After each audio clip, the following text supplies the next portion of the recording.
नमस्कार। आशा करता हूँ आप सब स्वस्थ, सुखी और समृद्ध होंगे।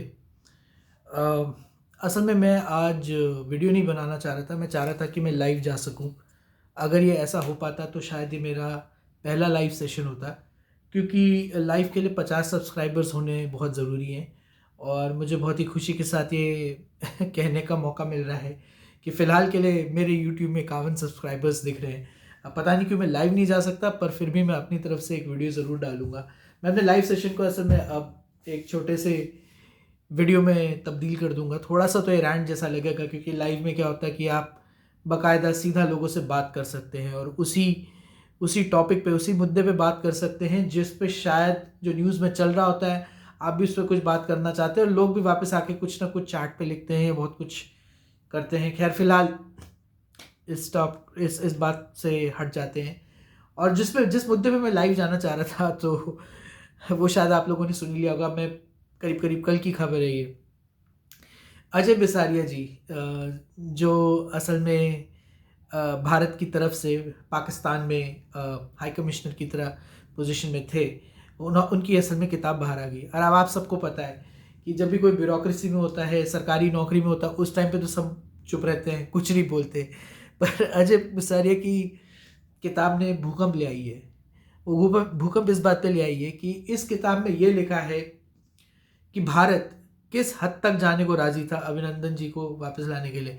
शायद आपको पता ही होगा, बालाकोट स्ट्राइक हुई थी और अभिनंदन वर्तमान जो भारत के एक पायलट थे और मिग 21 मिखोयान गुरविचिक 21 फाइटर चला रहे थे, जो असल में मेरे ख्याल से 4th जनरेशन से भी कम है। 4th जनरेशन में ऑलरेडी पाकिस्तान के पास F-16 थे, जो उन्हें अमेरिका ने दिए हुए हैं। और फिर मतलब मैं बहुत ज़्यादा इस पे इसको पूरी की पूरी अब मैं कहानी सुनाना शुरू नहीं करूँगा, कैसे वो आए, उन्होंने मिसाइलें मारी, फिर अभिनंदन गलती से अपनी मिग 21 बाइसन से पाकिस्तान के एयर स्पेस में थे और फिर उनको एम मिसाइल, मतलब M sidewinder missile, most probably beyond visual range वाली मिसाइल को मार दी गई थी, जिससे वो वहाँ गिरे। और जो भी खैर, किताब में ये ज़रूर हुआ है कि 14 फरवरी 219 की ये कहानी है कि जब ये पूरा कांड हो गया था और अभिनंदन वहाँ पहुँच गए थे, तो उस वक्त बोला ये जा रहा था कि इमरान खान को लग रहा था कि भैया अब तो मेरे पास, अब तो मैं ही सर्वे सर्वा हूँ और भारत आएगा मेरे से भीख मांगेगा। शायद बाजवा ने भी उसके दिमाग में ऐसा कुछ डाल दिया होगा कि भैया अब तो हमने भारत को बहुत ही मुश्किल स्थिति में डाल दिया है। और इमरान खान, जिसका मेरे ख्याल से उस समय सोते जगते हर वक्त का यही सपना था कि किसी तरह मोदी जी उसे फ़ोन करे, क्योंकि उसने अक्सर वहाँ पे जाके ये भी बोला हुआ था कि मैं फ़ोन तो करता हूँ, पर भारत के प्रधानमंत्री मेरा फ़ोन नहीं उठाते। मतलब वो खुद ही अपनी इतनी बेइज्जती करना चाह रहा था। खैर वो बात तो अलग है, पर अब वो उस किताब में बाहर आ गया है कि जिसमें बिसारिया जी ने कहा है कि भारत ने 9 अपनी मिसाइलें पाकिस्तान की तरफ मोड़ दी थी। और जब इस बात में पाकिस्तान के अंदर इस बात में बातचीत चल रही थी कि अभिनंदन के साथ क्या किया जाए, डिस्कशन चल रहा था, उसके रखो छोड़े, प्रिजनर ऑफ वॉर के क्या क्या रूल्स होते हैं, तब तक पाकिस्तान काफ़ी खुशनुमा मिजाज में था। उन्हें लग रहा था कि भैया हमें कुछ नहीं होगा। पर जब उन्हें ये खबर आई कि भैया, और मीटिंग में थे, जब खबर आई कि मीटिंग में आके उन्हें बताया गया कि भाई भारत ने अपनी 9 मिसाइलें तुम्हारी तरफ घुमा दी हैं, तब पाकिस्तान के होश उड़ गए, उनके होश फाख्ता हो गए, तोते उड़ गए। उन्हें लगा भाई अब तो कुछ भी हो सकता है। इस पे काफ़ी कुछ भी बोल दिया गया है कि शायद आपने सुना होगा कि पाकिस्तान की आर्मी के चीफ के पैर काँप रहे थे, वो पसीने से गीले गीले हो रखे थे, मतलब उन्हें इतना पसीना आ रखा था। और उस टाइम पे एक उनके मिनिस्टर हैं शाह महमूद कुरैशी, बहुत बोलते हैं, उनको बहुत ज़्यादा आदत है कि उन्होंने उस टाइम पे उठ के कहा था कि भैया अभिनंदन को जाने दो, क्योंकि अगर नहीं जाने दिया तो रात 9 बजे पाकिस्तान पे भारत हमला कर देगा। और फिर तो आपको पता ही है कि अगर जंग होगी तो फिर आर या पार वाली जंग होगी। पर इस कहानी से मैं एक और चीज़ बताना चाहता हूँ कि इससे ये बात तो पक्की हो गई है कि अभी आप भारतीय जनता पार्टी बोले, एनडीए जो बोले या कुछ भी बोले, अभी जो लोग सत्ता में है फिलहाल भारत में, वो किसी से डरते नहीं है। वो उल्टा वापस, अगर आप उन्हें एक मारोगे तो वो तुम्हें वापस दो मारेंगे। और मुझे ऐसा लगता है कि जो विपरीत स्थितियाँ होती हैं या ऐसी स्थितियाँ जो बहुत ही मुश्किल कठिन परीक्षा वाली स्थितियाँ जब होती हैं, उसी वक्त में असल में आदमी का असली किरदार पता मतलब आदमी का असल कैरेक्टर पता चलता है। सॉरी, मैं किरदार बोल गया गलती से। क्योंकि अगर आप देखें कि आज की डेट में कई लोग कह रहे हैं कि सऊदी अरेबिया अब अमेरिका से नहीं डरता है। ये सारी की सारी कहानी तब शुरू हुई थी जब मोहम्मद बिन सलमान MBS जिन्हें बोला जाता है, उन्होंने जमाल खशोगी, और सभी को करीब करीब पता है कि जमाल खशोगी के मर्डर में वो इन्वॉल्व थे। पर एक किस्म से जब अमेरिकन मीडिया और अमेरिका ने उनके खिलाफ काफ़ी कुछ बोलना शुरू करा था, तो मोहम्मद बिन सलमान ने बेसिकली कहा, भाई मुझे फ़र्क नहीं पड़ता, मैं वो करूँगा जो सऊदी अरेबिया के फ़ायदे में है। और ये शायद आप इससे अच्छा बोले बुरा बोले, इस घटना से लोगों को समझ आ गई थी कि भैया सऊदी अरेबिया में हिम्मत हो गई है, अब वो दबने वाले नहीं है। ऐसी कई घटनाएं हैं। अगर आप अपना हमारा पुराना वक्त देखें, शायद आपने सुना होगा कि अमेरिका में बॉस्टन टी पार्टी हुई थी। एक ऐसा वक्त जहाँ पे कुछ लोगों ने अमेरिका में बेसिकली लोगों ने चाय फेंक दी थी समुद्र के अंदर, ये कह के कि भैया हम टैक्स नहीं देंगे, भले ही चाय जाए भाड़ में।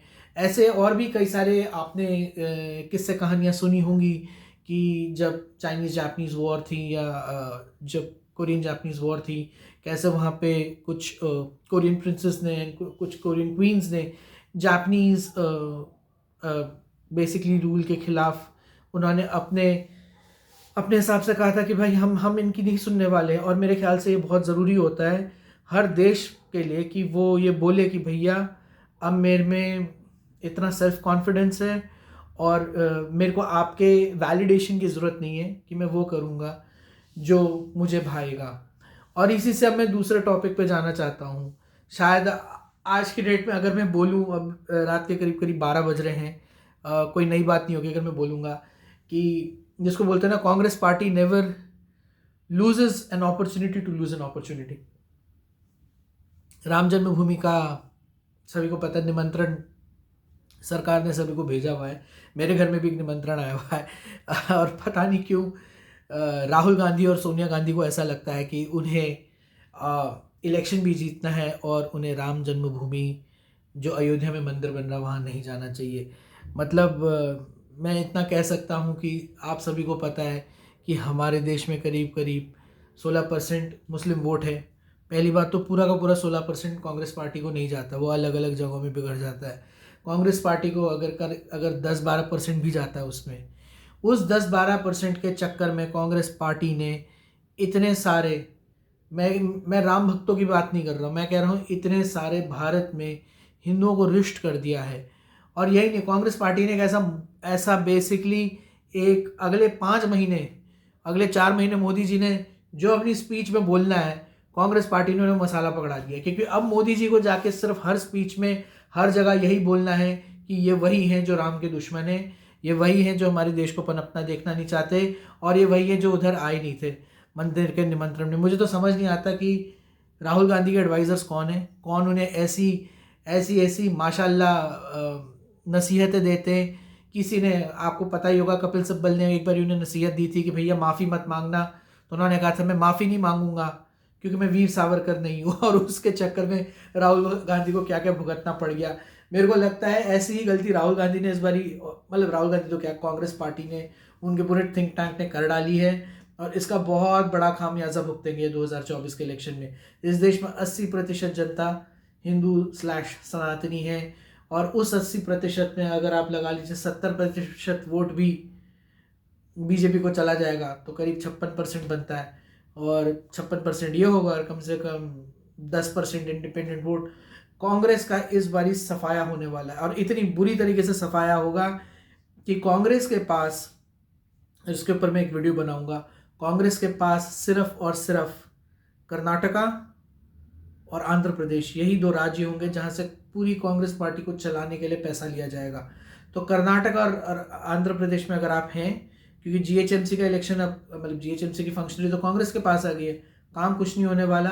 पिछली बार इन्होंने भूपेश बघेल की रेल लगाई थी, राहुल गांधी ने भारत जोड़ो यात्रा करवाई, भगवान जानता है क्या सोच के उन्होंने यात्रा करी थी, क्योंकि उसके बाद नॉर्थ साउथ डिवाइड और पता नहीं क्या क्या चीज़ें बात करने लगते हैं।